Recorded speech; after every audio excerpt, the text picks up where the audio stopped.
Joey Magidson, Awards Radar. Hello. Hi. Joey. How's it going? Great. Awesome. Nice to see you. Likewise. Better to see you than you to see me, but it's fine.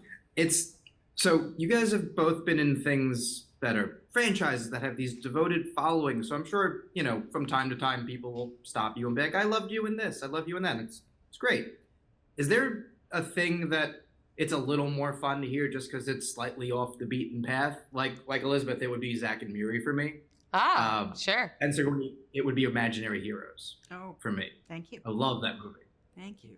Well, I hope that people come up and say, we loved you in Call Jane and we voted. Because of it. Yeah. Well, yeah. Well, that's the other thing is, I saw this at Sundance, well, at home at Sundance, but, right.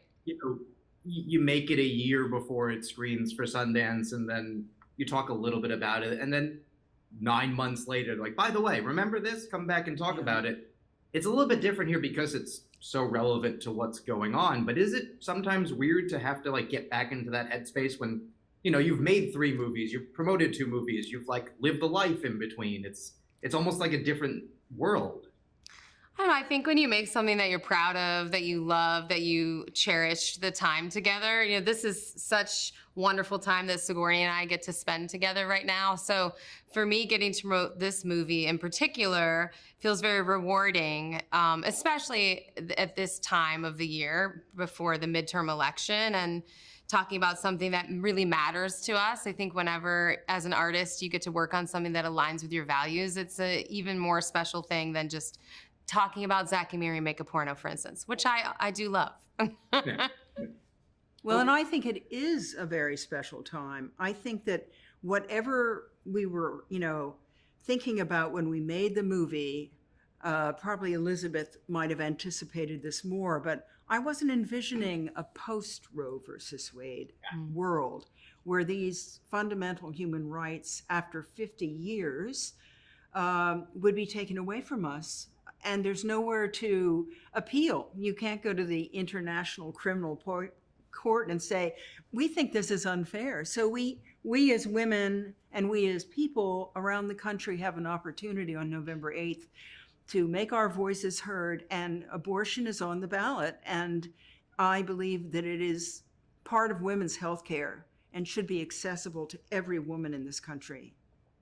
100%. The day they made that decision, I was actually teaching that day. And it's very weird to try to explain to teenage girls that, no, this isn't the next, yes, there's things to be done, but no, they they took this away. It's a very weird conversation because you're not taught that. The world has sort of, and movies especially, and most of civil rights history has been, we move forward. We don't tend to then go back or go, never mind, and pull something away. Yeah. It's a very hard conversation to have. And I think that's where movies can help in a way because it becomes digestible. And you can be angry, but you have an outlet, but you could also maybe, the thing this movie does so well is it's also entertaining.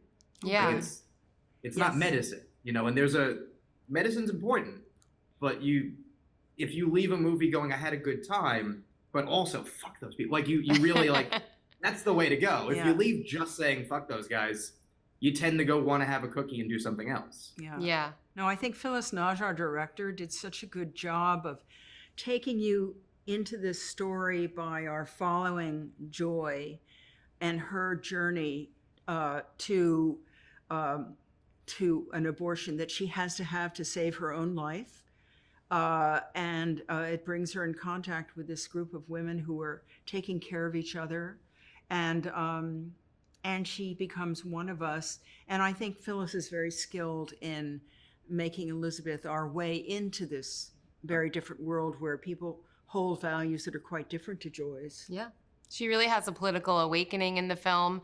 I think if there's one thing we want audiences to do after they see it, is we're hoping to inspire more empathy. A more understanding, I think, especially in politics right now, there's just your side, my side, and never the two shall meet. And I don't think most voters actually feel that way. I think most people want to have more nuanced conversations and want to be spoken to on their level. And I think that this character, Joy, for me, felt very relatable in that way, and that she was somebody who never thought she would seek abortion health care. And then once she did, an entire world was opened up to her and the support system and the feeling that she was not alone. So I think she felt very alone in the beginning of this journey, and then she joins up with so many other women. And that sense of community is something else I think we hope people take away from the film.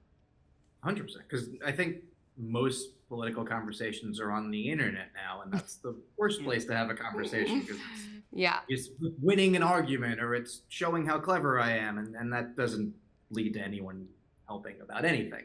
Whereas, like you said, if you talk to just a person on the street, you may have a different point of view, but it's probably a little closer than the person on the internet telling me, to go do things to myself that I can't. It would be fun if I could, but I can't. Yeah. It's not, it's that's where the world actually exists. And I think what the movie does so well is everybody comes to it from a different point of view. You have the doctor who's kind of just doing it for money. There is the conversation about, well, who actually are we helping? Who can we? We have limited resources. Like, it doesn't shy away from that, and it doesn't just skip that because it's convenient. It has that conversation and lets you think about that. You don't have to leave the movie fully agreeing with everything that you saw. Obviously, the goal is to be on the side of women's healthcare, but how that goes about it, there's a number of ways that could happen, and the movie's open to it. And I think that's just, like, maturity is the wrong word, but it's the sign of making a movie meant to appeal to more people than just the people who already agree with you. And I think that the message of "you are not alone" was so important in the 60s and 70s when it was illegal. It's so important now that there's no access and women are being criminalized and there's surveillance and all these other things. We really want women to know they're not alone and that we can together do something about this. Right, because the more you hear someone's story, you realize someone it happened to. You are related to. You're dating someone. You did date. Like, this is not an uncommon practice. So the fact that it's pretty common. 1 in 4 women in America will need abortion health care in their lifetime.